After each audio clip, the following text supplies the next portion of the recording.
Les recongrégateurs sont une faction de l'Inquisition dont les origines remontent au moins depuis l'âge de l'apostasie. Elle compte parmi les organisations les plus discrètes au sein de la Sainte Inquisition. Ayant une philosophie différente sur ce qui est la plus grande menace de l'Imperium, son manque de progrès et sa stagnation finale. Selon eux, la solution serait de détruire toutes les organisations qui dirigent l'Imperium, pour éviter son déclin et une stagnation la menant vers sa fin.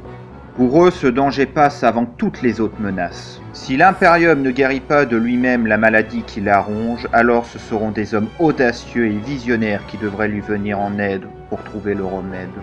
L'Imperium qu'ils ont juré de défendre est corrompu et décadent. Les piliers de l'autorité et de l'ordre ne sont qu'une triste vitrine de sa gloire passée, incapables de voir le présent et encore moins l'avenir. Le temps va manquer, l'espoir va s'effacer, au point que l'Imperium va se morceler sur lui-même, et de là, ses ennemis vont dévaster ce qui reste des hommes. Pour les recongrégateurs, il ne reste qu'un seul espoir, l'Imperium doit changer. Ce changement ne sera peut-être pas accepté, ni compris, ni désiré, mais il doit y avoir lieu pour sauver les hommes. Ceux qui la dirigent avec la sagesse d'un passé lointain doivent être remplacés par des visionnaires et des idéaux neufs.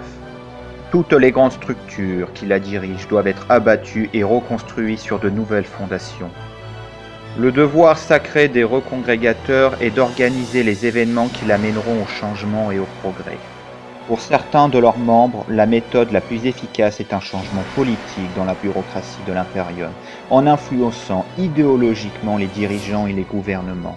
Tandis que d'autres préfèrent apporter un changement plus global, qui rendrait les structures et les idées du passé inefficaces. Mais généralement, ils utilisent des méthodes brutales pour atteindre leur fin, mettant des mondes entiers dans les flammes de la révolution. Par le biais de l'assassinat, la menace, le déploiement d'armes biologiques, le sabotage, en créant et en armant des factions rebelles par le coup d'État et les attentats. Leurs équipes sont très indépendantes et sont généralement des assassins, des démagogues, des insurgés et des criminels. Ceux provenant dans les organisations comme l'Adeptus Mechanicus et la garde impériale sont souvent déployés pour infiltrer les organisations impériales, pour les monter les unes contre les autres et déstabiliser leur puissance. Leur credo est assez populaire chez les autres inquisiteurs.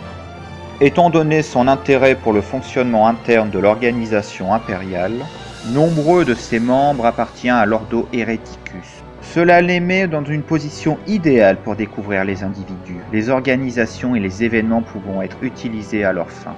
La plupart des recongrégateurs ne prêtent allégeance à aucun des ordos, car ils n'ont pas de temps à perdre avec les choses qui ne changent pas la direction funeste qui sonnera la fin de l'humanité.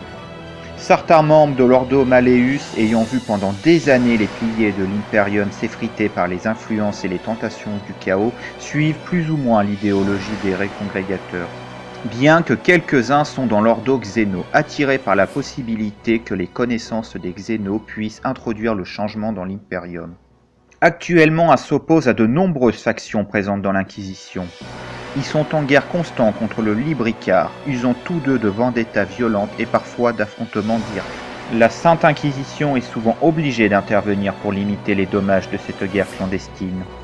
Le Libricar est un groupe secret dans l'Inquisition qui est contre toute forme de changement, considérant les recongrégateurs comme des cibles à éliminer à tout prix.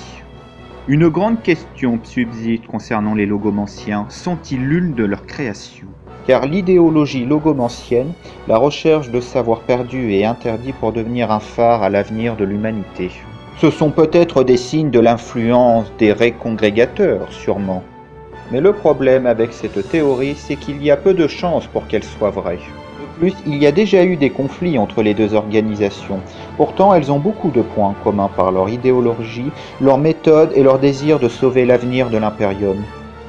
L'explication la plus plausible serait que les logomanciens et les recongrégateurs sont le produit d'une évolution parallèle apparue au même moment dans l'histoire de l'humanité. Mais certains pensent que les logomanciens sont le fruit des recongrégateurs.